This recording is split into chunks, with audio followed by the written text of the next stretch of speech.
नमस्ते दोस्तों। स्वागत है आप सभी का हमारे चैनल यशी और मनु में, जहां हम आपको लेकर चलते हैं भारत के खास सफर पर। आज हम चलने वाले हैं राजस्थान के सीकर जिले में स्थित एक बहुत ही प्रसिद्ध धार्मिक स्थल खाटू श्याम जी मंदिर।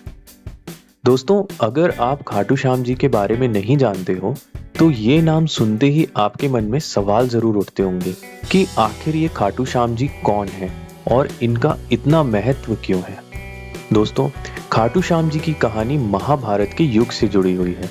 माना जाता है कि खाटू श्याम जी का असली नाम बर्बरीक था, जो भीम के पौत्र और घटोत्कच के पुत्र थे। बचपन से ही बर्बरीक वीर और एक अद्भुत योद्धा थे। उनके पास अद्भुत शक्तियां और भगवान शिव द्वारा दी गई एक त्रिलोक्य विजयी बाण था, जिससे वो अकेले पूरी महाभारत की लड़ाई का रुख बदल सकते थे। ऐसा कहा जाता है कि महाभारत युद्ध के समय बर्बरीक ने युद्ध में हिस्सा लेने के लिए द्रौपदी को वचन दिया था, लेकिन जब उन्होंने युद्ध की तैयारी की तो भगवान श्री कृष्ण ने उनके बलिदान की आवश्यकता समझी।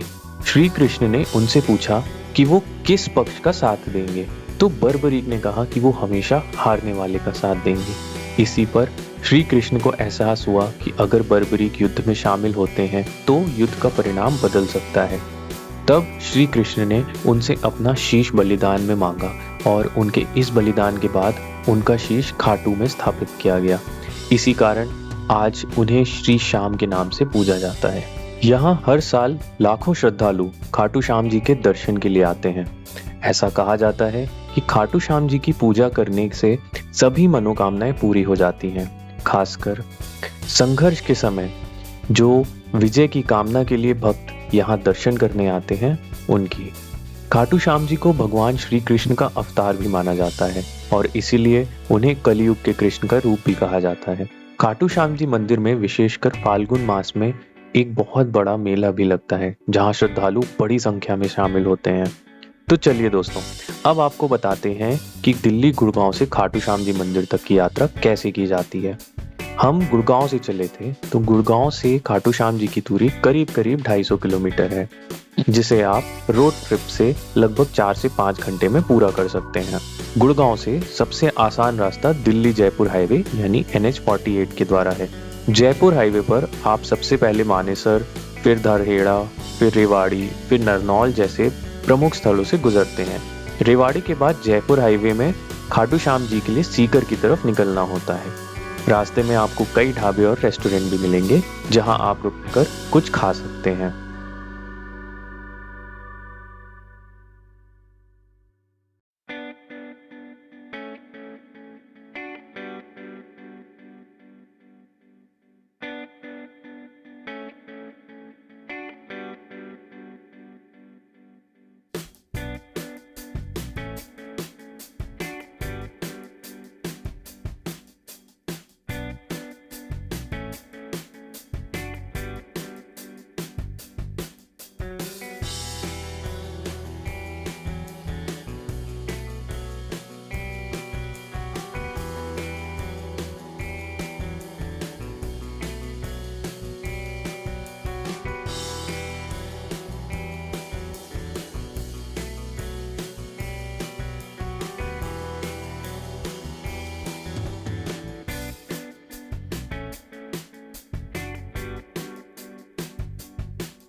खाटू श्याम जी मंदिर सुबह जल्दी खुल जाता है और देर रात तक दर्शन किए जा सकते हैं। अगर आप सुबह जल्दी पहुंचते हैं तो मंदिर में भीड़ कम होती है, जिससे आसानी से दर्शन किए जा सकते हैं। फाल्गुन महीने में मंदिर में मेला लगा होता है और उस समय यहाँ बहुत भीड़ होती है, तो उस समय आने वाले भक्तों को थोड़ी लंबी लाइन का सामना तो करना पड़ता है।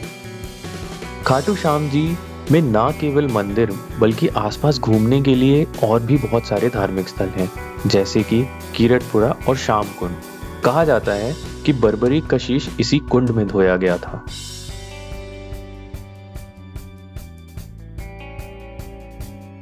तो मंदिर परिसर की बात करें, अगर आप अपनी प्राइवेट व्हीकल से आ रहे हैं तो मंदिर परिसर तक पूरी गाड़ी नहीं जाती है, पर उससे कुछ ही दूर पार्किंग के बहुत सारे प्राइवेट स्थल मौजूद हैं जहाँ पे आप एक नॉमिनल चार्ज देके अपनी गाड़ी सेफली पार्क कर सकते हैं। वहाँ से आपके पास 2 ऑप्शन होते हैं, या तो आप पैदल आ सकते हैं या तो वहाँ पे आपको रेडिली ई-रिक्शाज़ मिल जाते हैं जो जिसके चार्जेस भी बहुत कम होते हैं। तो हम लोग फैमिली के साथ थे, हम लोग ने एक पूरा ई-रिक्शा कर लिया था और हम लोग मात्र 5 मिनट में पहुँच गए थे।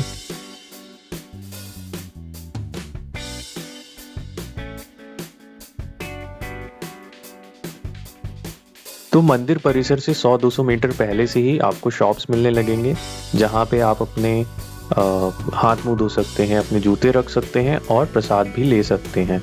वहाँ से प्रसाद लेने के बाद पैदल-पैदल आपको मंदिर के गेट की तरफ बढ़ना होगा।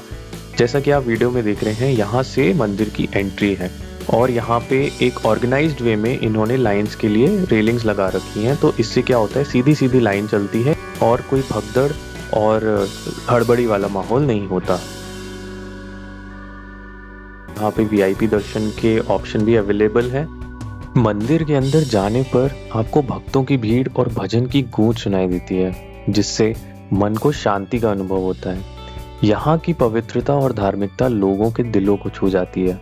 एक क्विक टिप, अगर आप यहाँ जा रहे हैं तो कोशिश करें कि आप लेफ्ट मोस्ट लाइन में रहें। ऐसा इसलिए क्योंकि जो खाटू श्याम जी का टेम्पल है वो लेफ्ट साइड है, तो अगर आप राइट मोस्ट लाइन और अगर आप बीच के लाइन में रहते हैं तो आप आगे जाके वो लाइन आप तोड़ के अंदर लेफ्ट की तरफ नहीं जा सकते, वो लाइन सीधे सीधे एक्सिट पे ही निकलेगी, तो आपको दूर से देखना पड़ेगा। तो आप कोशिश करें कि आप जितनी लेफ्ट मोस्ट लाइन में आपको मिलेगा, आपको खाटू श्याम जी के दर्शन उतने अच्छे से होंगे।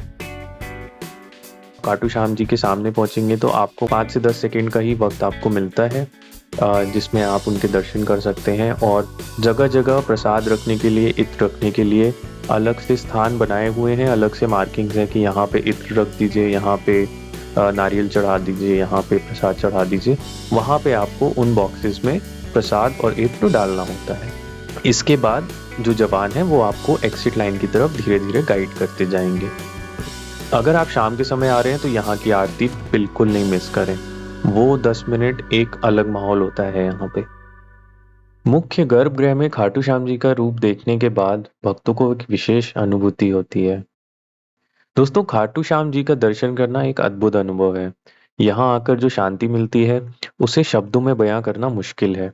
हम अपने चैनल के माध्यम से आपको इस यात्रा की हर छोटी बड़ी चीजें दिखा रहे हैं ताकि आप भी इस पवित्र स्थल से जुड़ सकें। अगर आप भी राजस्थान में यात्रा करने का सोच रहे हैं तो खाटू श्याम जी मंदिर जरूर जाएं। ये यात्रा सिर्फ एक धार्मिक यात्रा नहीं है, बल्कि ये आपके जीवन को एक नई दृष्टि भी देती है। तो दोस्तों, हमें जरूर बताएं कि आपको ये यात्रा कैसी लगी और हमारे साथ आगे भी जुड़े रहें ऐसी कई और यात्राओं के लिए।